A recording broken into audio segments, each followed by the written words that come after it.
Okay, so hi everyone, and welcome to this very special webinar today, hosted by PM Today in partnership with QRA, a company all the way out in Canada. It's a really global webinar today, actually. I can see that delegates are joining us from all across the world, actually, and my guests indeed are as well.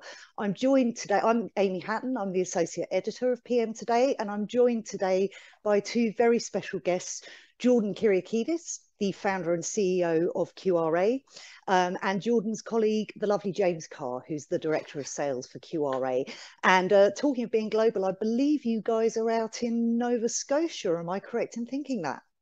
That's right. Yep, down in Halifax, Nova Scotia. It's beautiful here. You should all come visit. I'd absolutely love to. I've never been. But in the meantime, the wonders of technology, it's great to have you with us here today. And thanks very much for joining us. And we'll get to know a little bit more about you and QRA in a moment. But in the meantime, let me just, for the benefit of our delegates, introduce this webinar, which is all about the thorny issue of planning for uncertainty in project management. And in particular, the role of automation and AI in getting project design right first time. And we'll talk in a little while about why that's so important and how those challenges are changing and evolving. But to start off with just a couple of very quick housekeeping announcements. This is a live session, guys, so things can and do sometimes go wrong. If that happens, if you get cut off, if you're struggling to hear us or whatever it might be, please do contact our lovely moderators via the chat box and they will do their best to assist you. We are going to be holding a live Q&A at the end of the session. And we love chat, we love comments in the chat room, we love questions. So please, anytime you've got a question or a comment, just fire it through. You can use the Q&A tab, you can use the chat tab. I'll be keeping an eye on both throughout the session. We'll get through as many as we can at the end. And just to confirm as well that this webinar will be made available on demand afterwards. We'll let you know when that recording is ready. So all of that said, that's the boring bit out of the way. Jordan, of course, I have had the pleasure of speaking to you before about QRA and QV Scribe. We recorded a podcast together earlier in the year where you explained to me some of the power behind QV Scribe, your technology that effectively uses AI to perform very powerful document analysis, which helps to eliminate errors, ambiguities, that kind of thing. For the benefit of our delegates who may not have heard that podcast, just take a couple of minutes just to introduce us to QRA and what caused you to found the company and to innovate this software. Sure. Yeah, I'm happy to. And thanks for having me on. Thanks for having me on again. It was a pleasure last time, and I'm sure it'll be a pleasure this time as well. Fingers Um, crossed. we yeah, I did found QRA a number of years ago, and although the company has changed quite a bit over the years, our mission has still remained the same. So, I've started to think of ourselves very much as a mission-driven company. And what we aim to do is to try to find errors as early as possible in complex systems development. So project management is almost like, necessary for these complicated projects. There's usually a combination of software and hardware, development times of years, just development. And then, of course, there's shipping and on the field and maintenance and so forth.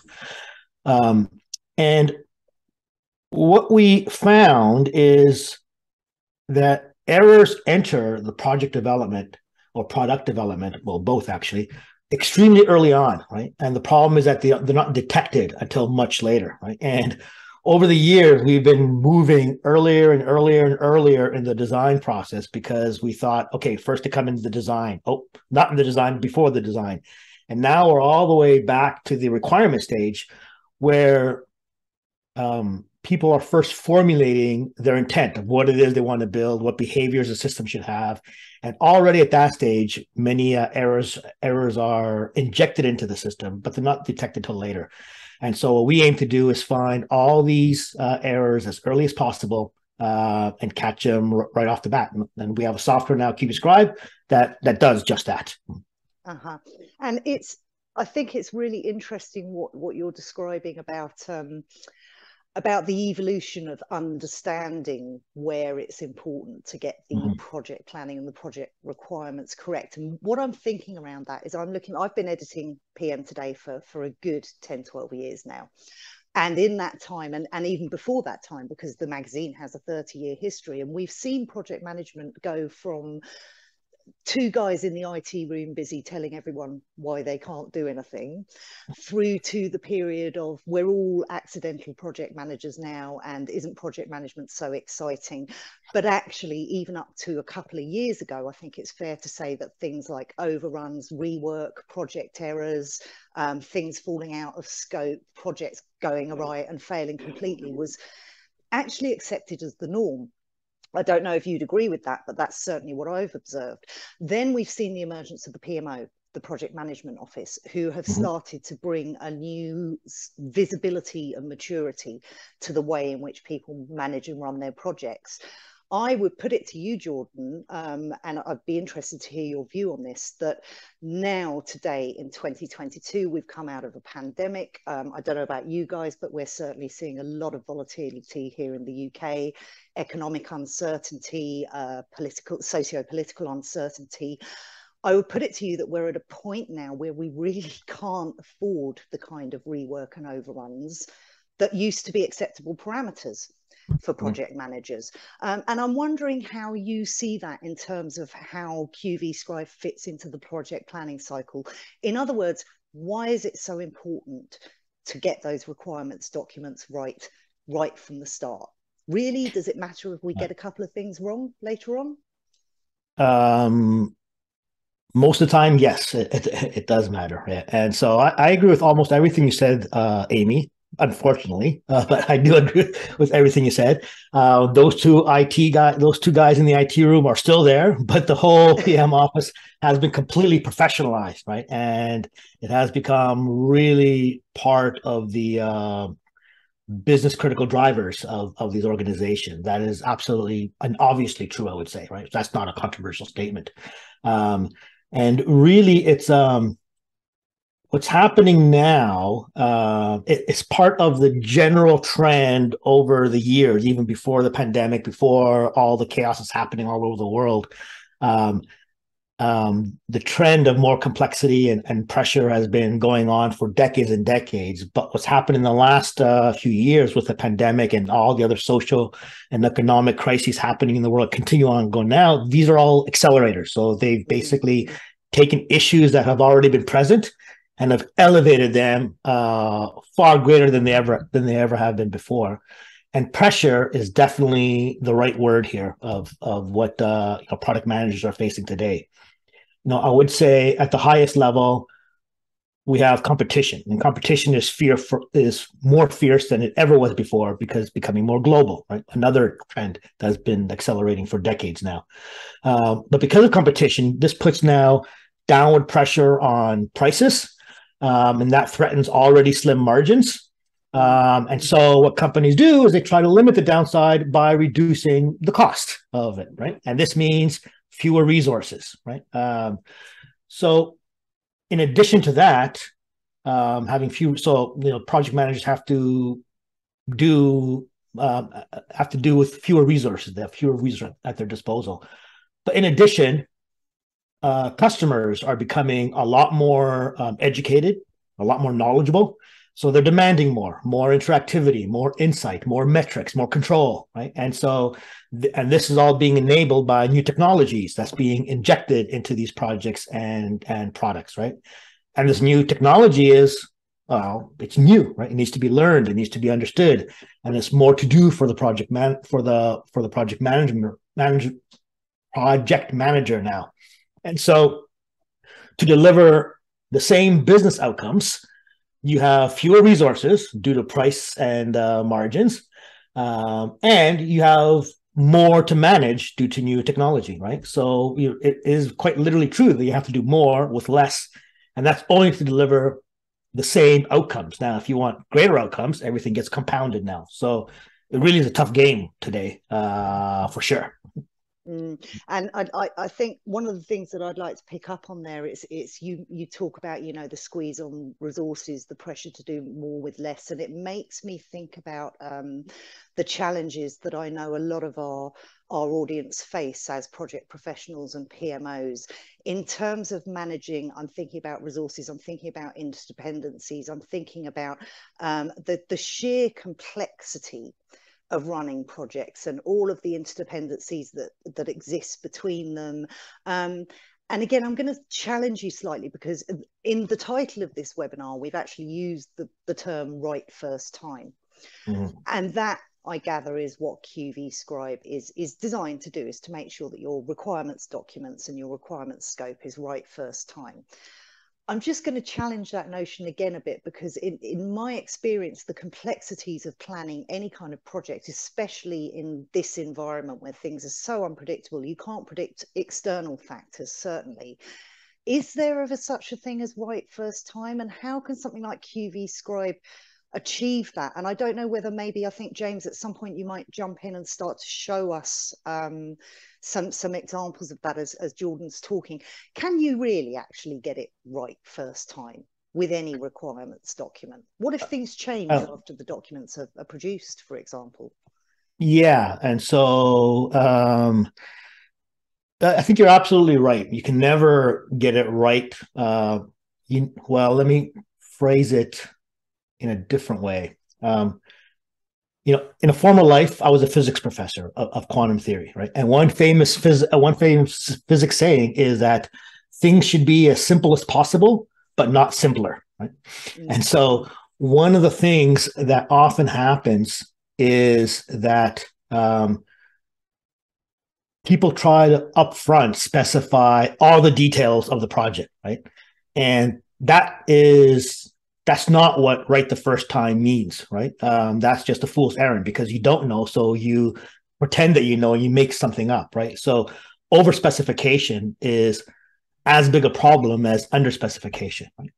So what we mean by right the first time is you need to understand what's known and what are the unknowns, right? And if there's something about the project that you don't know, then you can't actually completely specify it, because you literally don't know. It's an unknown, right? And you have to acknowledge that it exists, and you have to acknowledge that things will change, right? If you assume that things don't change, that you're making a mistake already from the beginning, right? Because you know even the simplest project, things will change.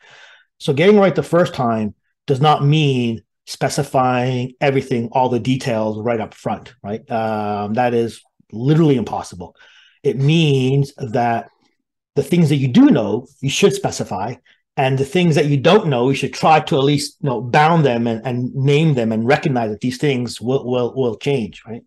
And on top of that, there are other things that you can do to help you deal with changes, which will inevitably come, and that is to detect errors really as soon as possible, right? And so, one thing I'm fond of saying is that errors should be fixed with a few taps of your backspace key instead of a whole product recall, right? And if you detect them as early as possible, that often can happen, right? And I think going back to earlier point about overruns and rework, a lot of this problem comes about because the worst errors are not the ones that you see. The worst errors are the ones that are undetected in your system, that sort of lie there lurking, right? And so what you want to do is detect the errors as early as possible, because if you don't, that risk compounds, right? And the risk level grows exponentially as the project increases. Now, compound growth is great for investments, but it's terrible for project risk, right? And so the product we've developed, QB Scribe, it is meant to detect things that clearly are incorrect and clearly lead to risk in the project. So things like, if you specify requirements that are ambiguous, right? Well, that's not good. Either you wrote a poor requirement and you didn't specify as well as you should, or your understanding is itself ambiguous. So you shouldn't have a requirement that says ambiguity, because what happens then, different people will interpret it in different ways. And oftentimes you won't catch that they're interpreting different ways until maybe sometimes years down the line when they bring their box to do integration testing into it, right? That's when you find out they have a different interpretation. So, lack of clarity, contradiction of requirements, these are things that can be detected right off the bat. And that's what we built QB Scribe for.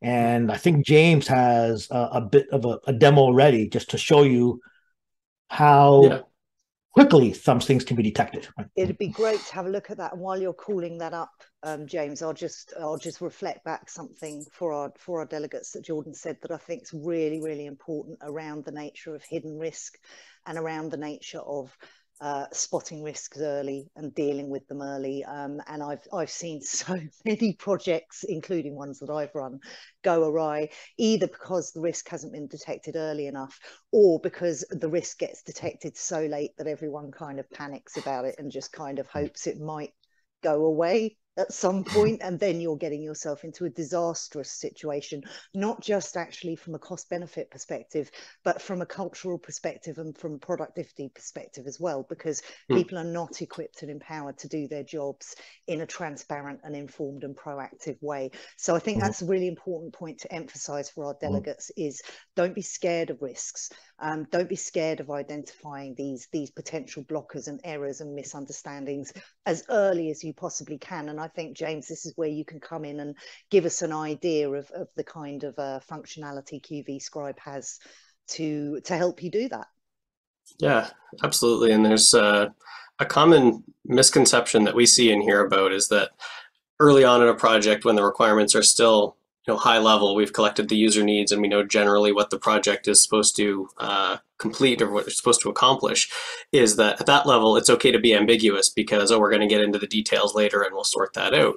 But really, two people reading the same sentence and having a different interpretation of what that means is always bad. So, just because something is high level or you're at a part in the project where you haven't got into the exact details of how that will be implemented, you still at every stage that you go through want the requirements themselves to be written in a way that you can actually go back later and verify that, hey, this is what we said we were going to deliver. These are all of the little steps that we eventually took to be able to accomplish that, but each individual requirement is actually able to be used as a success criteria for the project. And so one of the things with QV Scribe, which we have open on the screen here within Excel right now, is that we've allowed users to be able to, team leaders especially, to be able to customize configurations for different levels of the project. So this is a very high level specification. We're talking about the general functionality of this communication system that the municipality was looking at implementing. And you can see the scores over on the right-hand side done by QV Scribe. This is all automatic within the tool. So you can see this requirement gets a 5 out of 5 score because there's a single must statement, something that needs to be done, and you can verify that this is actually going to be completed afterwards. If we go to this one below, we can see we've used multiple instances of should. So maybe in this context, we're actually using these as something that's optional. So the shalls and the musts are required and the shoulds are optional. But in this case, we've used two shoulds within the same requirement. So each of these issues are being identified as we go through this document here. And so I'll take this one as an example. The solution shall be able to incorporate several user databases and shall be able to shall cross-reference those databases by name and or phone number, system or group administrator access only. And so all of this is crammed into a single statement that really, there's going to be multiple requirements down the road that factor into these, but by putting them all together into one spot, all of these ands and ors and multiple shall statements, you're actually asking for multiple things within this statement. So it's really easy for one of these to be missed or for somebody to assume, oh, this is the part that we're responsible for, but somebody else is going to fix that issue. So first of all, let's just say we're going to split this into two separate requirements. So I can cut this out and we'll put this into its own statement. So now we'll put that into a separate requirement, but let's reanalyze the selected one that we have here. It was previously scored as a 1 out of 5 because of those multiple issues that were present. Now we're down to a single requirement, a single issue here with this. And so it scores a 3 out of 5 now, and it says that it contains immeasurable quantifications, which is the word several. So if I hover over this, it says replace with a quantity that can be objectively measured, because you as the person writing the requirement might think that several means 4 or 5 different databases need to be incorporated, but then the person who's giving you a price on the solution might factor in hundreds or thousands of databases that they need to connect to, and that scope is very, very different. And so here, instead of saying several user databases, we should give a number of how many need to be supported, so that as we move through those later stages, we're really specific on what that means. So if I go in here, and if I change this to shall incorporate 10 user databases, for example, and I reanalyze that selected requirement, we now have a score of 5 out of 5, which just means that according to the rules that we've set for this, there's a single thing that's being asked for. So there is a shall statement in this case, and there's only one shall statement. And then we haven't used any vague language in this requirement that could potentially cause problems later on. So that's the quality analysis part of it. We also do consistency and similarity, which we can talk to later, but that's how quickly somebody authoring this can see a blind spot that they might have missed and be able to make those corrections so everybody's on the same page with what's required at that level. And one of the things I can instantly see here is that visually on the right-hand side, and correct me if I'm wrong, but this looks to me very much like you're using a RAG system for people to be, so a red, amber, green system for people to be able to easily see where the big, oh my God, this really needs addressing type headlines are. And I think that's great, because that obviously is a second nature visual language for project managers. That is the language that they speak when they're looking at risk and how to handle it.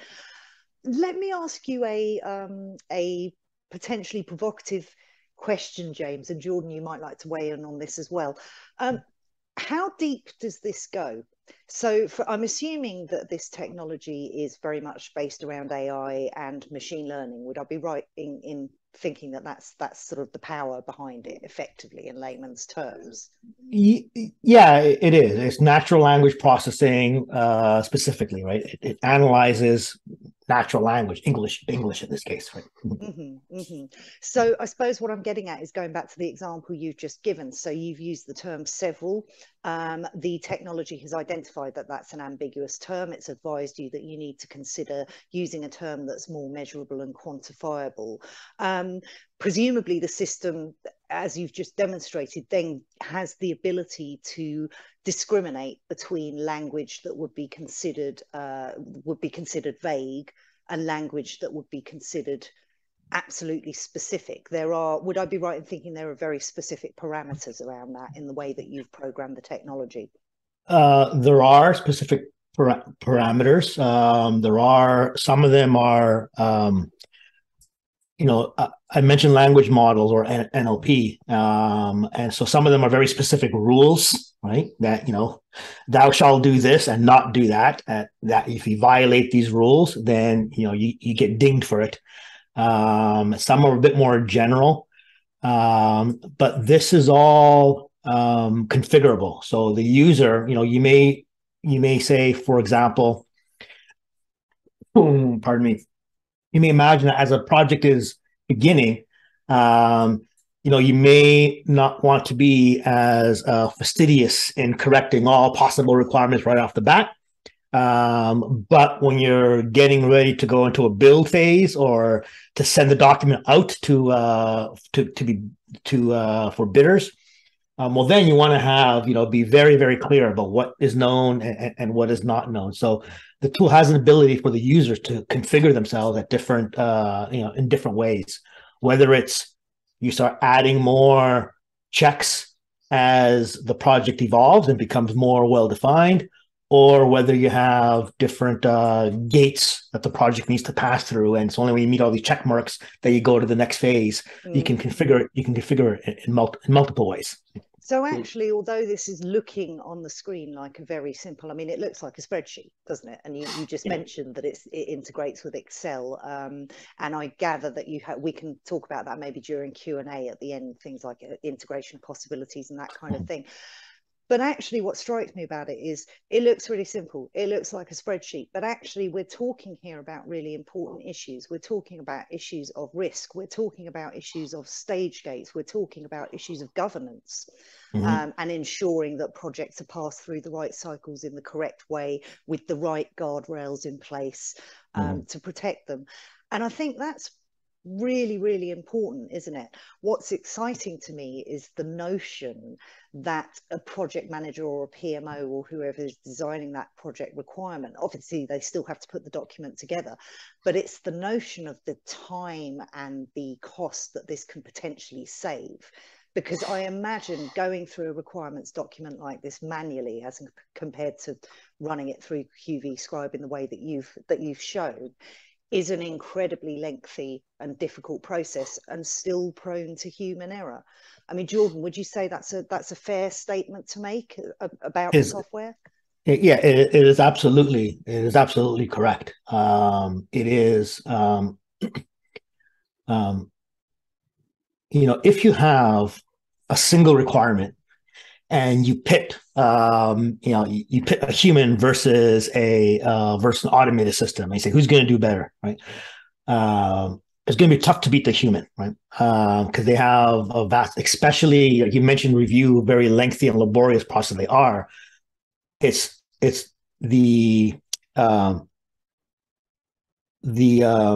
doubly bad because oftentimes you need your most senior person reviewing them who has knowledge of the whole project, right? So it's not some kind of junior person. You're not just moving boxes from here to there, but you have to have deep understanding to see if something's correct or not. So you have the most senior person. One-on-one is true, but now if I give you a list of okay, here's 10,000 requirements, and there's 100 of them that are actually terrible. There's a few bombs in here. Go find them. That now is not so good, right? A human will do much worse in this than a machine, because a human is gets tired, and the human has they're thinking about my kids in the background, and it's just we're humans, so we don't operate that way. Machines can operate that. So we have the notion I have in my mind is if you have a huge database or a huge set of requirements, and like you said, we have several integrations. Excel is just one of them. Humans are really good at going deep on a few things, right? And they're very good at that, and that's what they should focus on. I would say the knowledge that we've developed is good at checking all the requirements, maybe not as deep as humans, but they can actually flag these things and say, okay, here are these issues that you need to look at, right? You don't have to start from requirement number 1 and keep reading until you get to requirement number 10,000. We can just tell you which ones to focus on that are the problem areas, and then you can actually go deep on those, either correct them or move them around or remedy them in some ways. If you have a large set of requirements and there are only a few of them that have really serious issues, then going deep on a random selection of them is not going to find them. It's like finding a needle in a haystack, right? What you need is basically some giant magnet over this haystack to say, oh, there's something in here, go find it in here, right? And so that's kind of the model I have in mind with the tool that we've built. It's definitely not meant to replace them. It's not meant to replace humans. It's meant to enhance them, right? Yeah. It's supporting them so that they can, I think you used the term with me during the podcast, and it really struck me, so that the humans can move up and across to the more strategic areas of the work and the business. And I would argue that really is where the value and the innovation lies. It's not in the administration of making sure that these kind of documents are right. It's in the making sure that the humans have enough time and energy and space and positivity to be able to actually come up with those incredible ideas, if you like, that are going to become the next big thing. Would you say that's fair? Completely. I completely agree. It makes me really quite sad, to be honest, when you see how many of our high value people, project managers and engineers, really high value individuals, are doing such low level drudgery, right? It's just such a waste of resources, and that it should not exist, right? Some automated systems can help with that, right? To like you said, to elevate the discussion, move it earlier on, and have them focus on where they can add unique value that others cannot add. And To give an example of that from the product as well is another feature. We were looking at the quality analysis a moment ago, but we also do a consistency check. And on this document, for example, the consistency of terms that have been used in the document. James, can I just ask you, are you trying to share your screen there? Because I'm not seeing it. I can pop that up again. Perfect, that's great, thank you. Here as well. Yeah, so in the consistency check, we're pulling out all the terms that have been used within the document. So this is a good example of that handshake between where automation can help, and then it actually enables the author to have more information and better information to be able to make decisions. So in this really short document, there's only 180 terms used in this. So you can imagine even this is only looking at 50 or so requirements.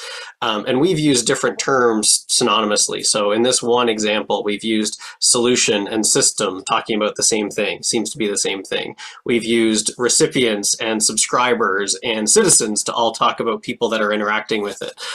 We've talked about the vendor and the provider as both being options for the same thing. So being able to pull out all those terms that have been used within a document and see which terms I've used most often, and also since it's using natural language processing, multi-word phrases like geographical area are pulled together as well. So it can actually identify, these is not two separate terms, this is one term that we're talking about, and allow you to see all the places in the document where those different terms are used. So when we talk about a proponent in one place and then we're talking about a vendor in another, we should actually use the same term consistently. And that's something that's very difficult to do reading line by line through thousands of requirements. But by the software bringing those things to the surface, that's like that magnet that Jordan was talking about of saying like, hey, there's something here, there's an inconsistency that you might not be aware of, that later on a solution could be designed for two different users when really you're talking about the same person.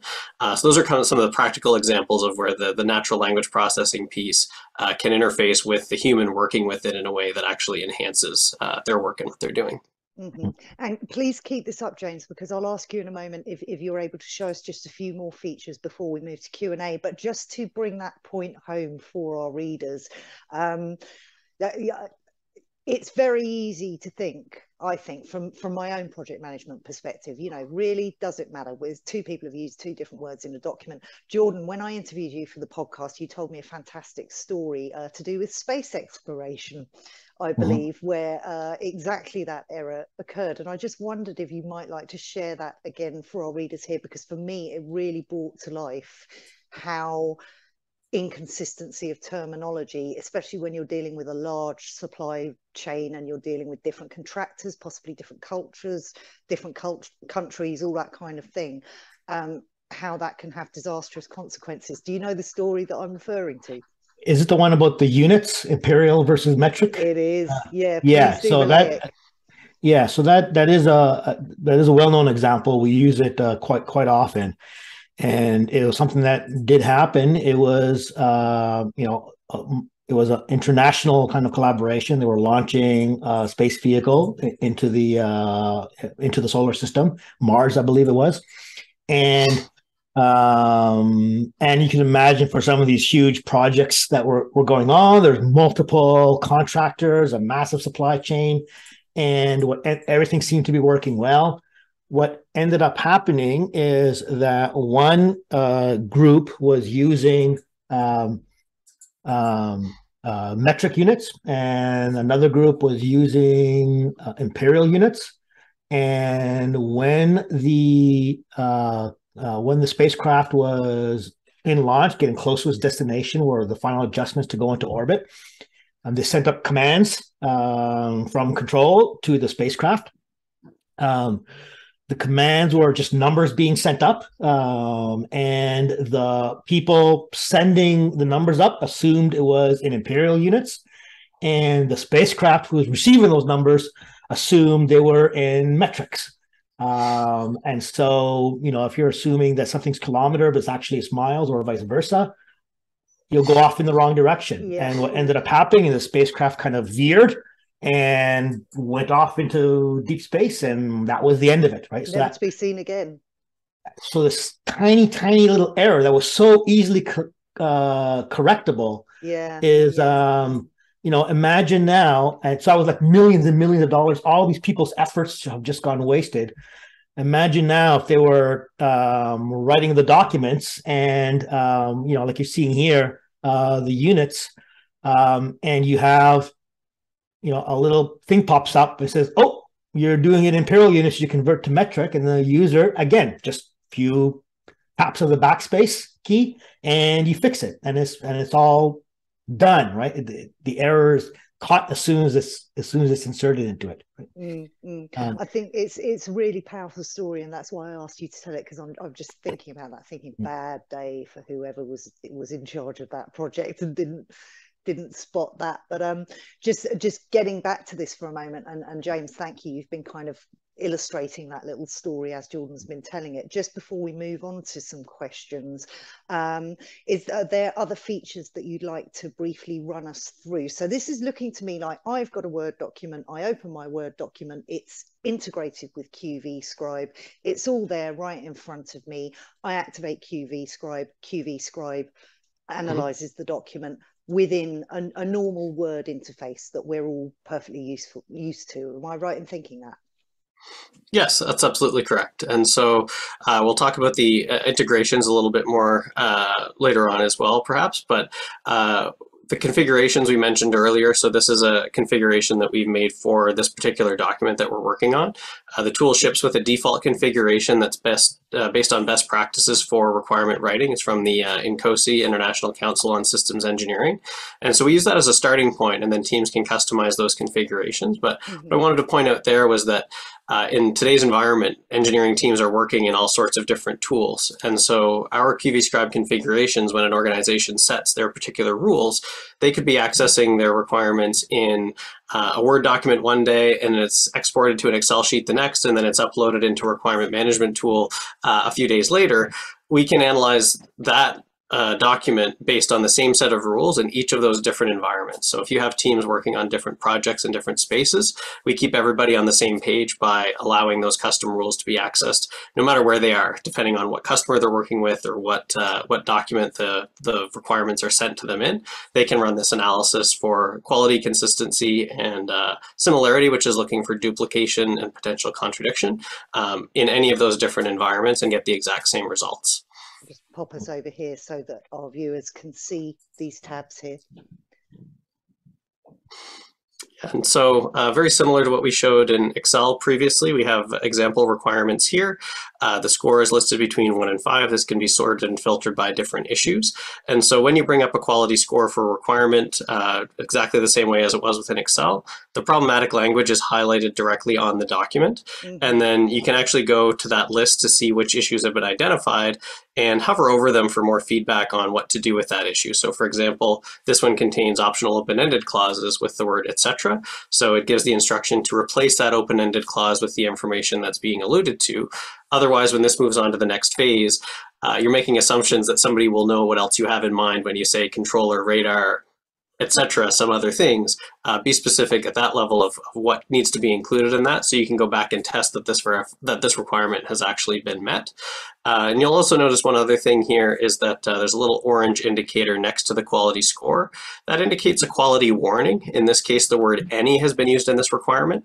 And in this context, it is problematic being a universal quantifier. Any component of the system, we might not know exactly how many those are, or maybe it would just be impossible to verify every single component. So maybe this has been used in sort of a loose way.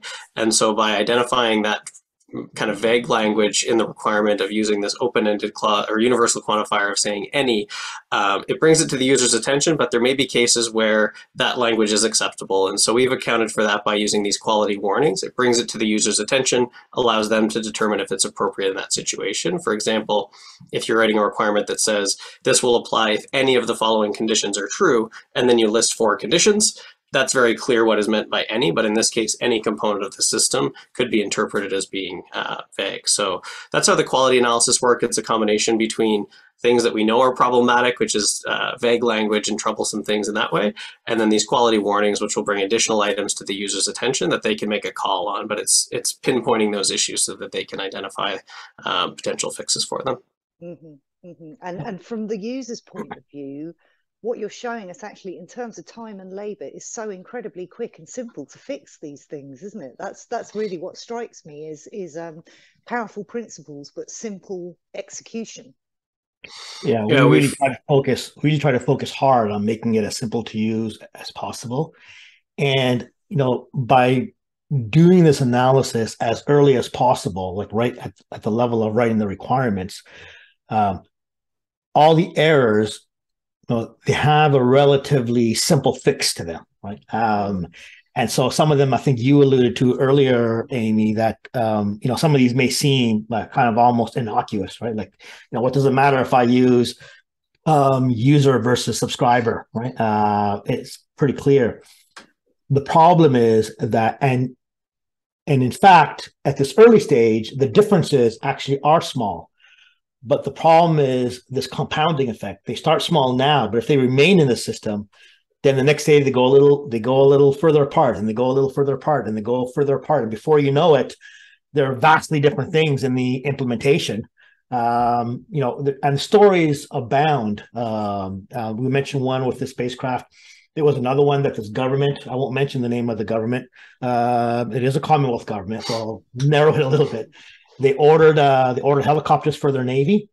What they got were helicopters that could not land on the water, right? For the Navy, right? They could only land, not on land, and during the day, right? Completely, they were delivered, right? And it was only then they realized, like, well, what's that? That's not what I wanted, right? But if you look at the requirements, it didn't really specify that you have to land on an aircraft carrier or a ship, and you have to land at night. So it's these small things that can grow to big differences in the end. And in the real world, where we've seen that come up as well in projects of different names in these early stages. So, for example, calling somebody a user in one place and a subscriber in the other, you might at some stage later in the project say, okay, this person is going to be responsible for all of the user requirements. And so they, not knowing that the user is referred to by different names in the document, pulls out all of the requirements that talk about the user, and they say, okay, this is my scope of influence. And then other people do the same thing for these different sections. All of a sudden, the subscriber and the citizen, who are also users, are left out of those because different terminology was used. So those are some of the ways that we've seen the meaning kind of get lost as you move into later stages without realizing how kind of dangerous those potential issues are when they're just text on a page in these early stages. Mm-hmm. Mm-hmm. I mean, I could talk about this all day, guys, because it's really fascinating to me. And what really fascinates me is this notion of very simple solutions to very complex problems. I love that, because I think there's a lot in the project world that is potentially very overly complicated and not necessarily doesn't necessarily need to be, if you like. That said, we only have a few minutes left, so I am going to take some questions if you guys are happy to allow me to grill you on behalf of our audience.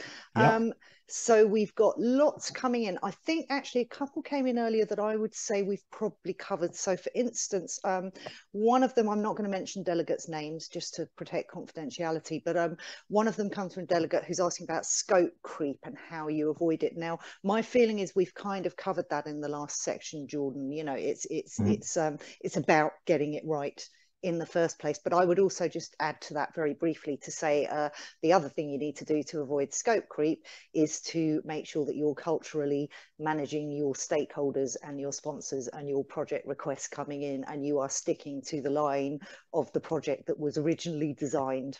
That's more of a cultural issue, but tools like this can, of course, help enormously with keeping things on track. Another question that's coming through is about risk mitigation.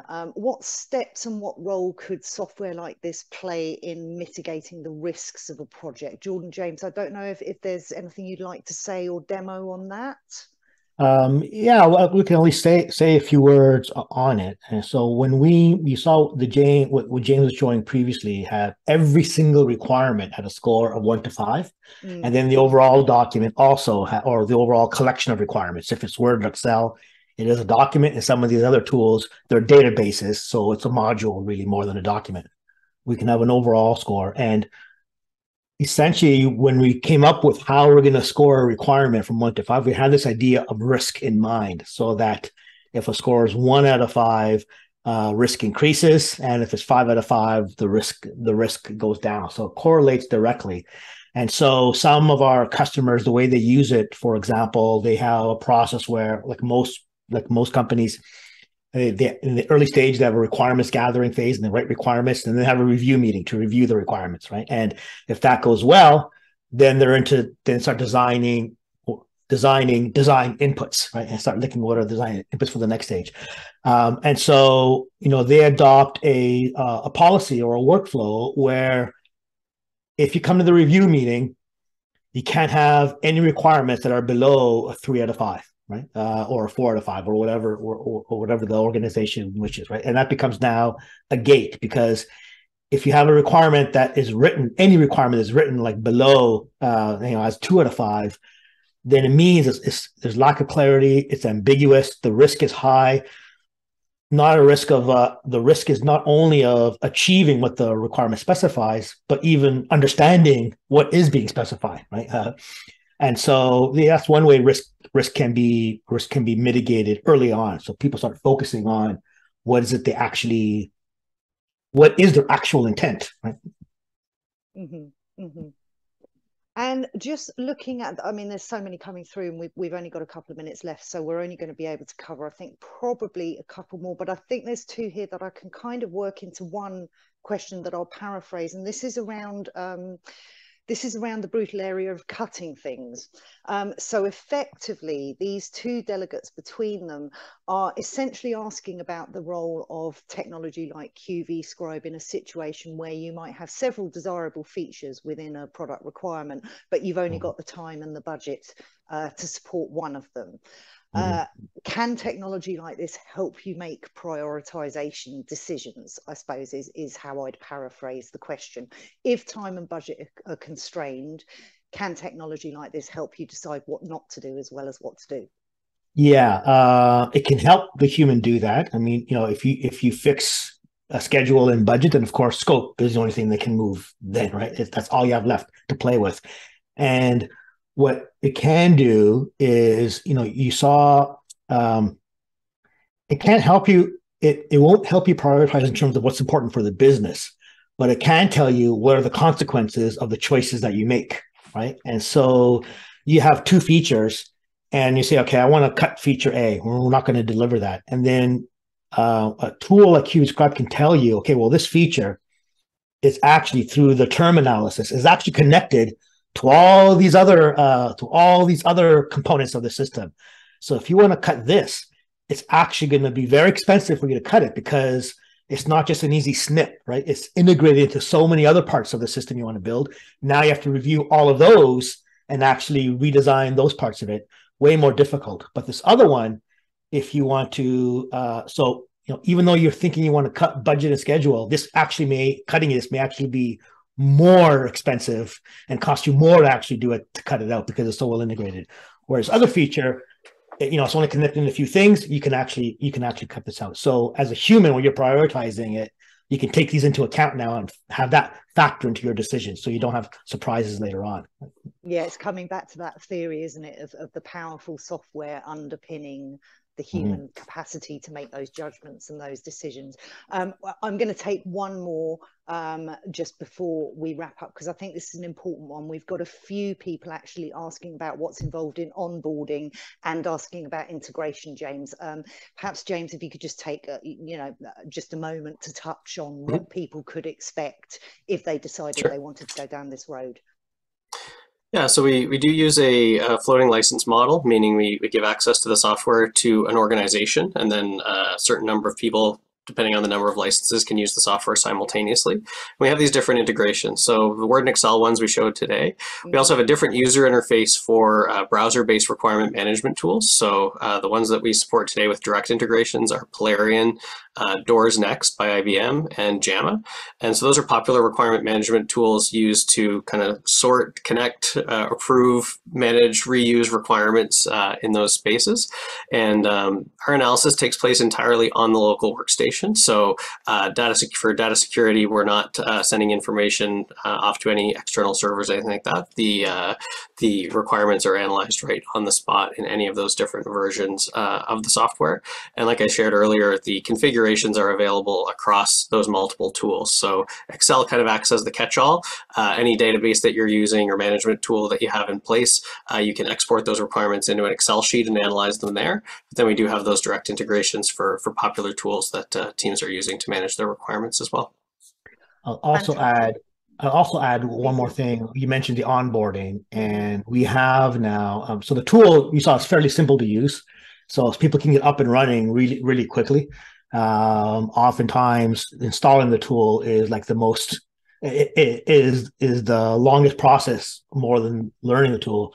However, we do offer individualized onboarding sessions. So when you have a new customer join in, they'll have a one-on-one session, as much detail as they want, where one of our success managers will sit down with you, and she'll basically show you individual how to use the tool and learn how it is you guys in your organization use the requirements and how you deal with it and how the tool can actually fit into that. So we do really take care to make sure that this capability really is well integrated into the existing workflow, which is a little bit different in every company.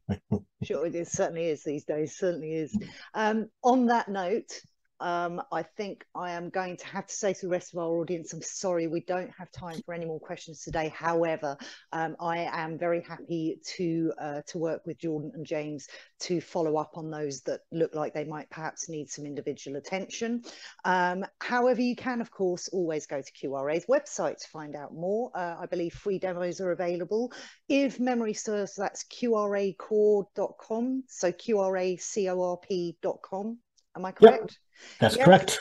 So do go to QRA's website to make contact, follow them on social media, ask for a free demo of QV Scribe if you think it might be for you. These guys are great. They're not at all salesy, I can certainly tell you that. So you can get a demo without fear of getting any hard sell and see what's available. All that remains really is for me to thank you, Jordan and James, for joining us. I'm so fascinated by this subject. It's always a pleasure speaking to you. I hope you've enjoyed it, and I hope you get lots of interest after the webinar. Thanks very much for being with us. Thank you for having me. I look forward to the next time. Please invite me back. I'll be happy to join. We certainly will do. We certainly will do. And all that remains, I think, is for me to thank all of our delegates who joined us today. Yes. Just remind you as well that a little plug for PM Today. Don't forget to follow all the latest PM news at pmtoday.co.uk. Connect with us on social media, keep up to date with the Voice of UK project management. But for the moment, it's been a fantastic session. Really appreciate you both joining us today. Thanks so much to you. Thanks so much to our audience. Bye-bye. Cheers, everybody.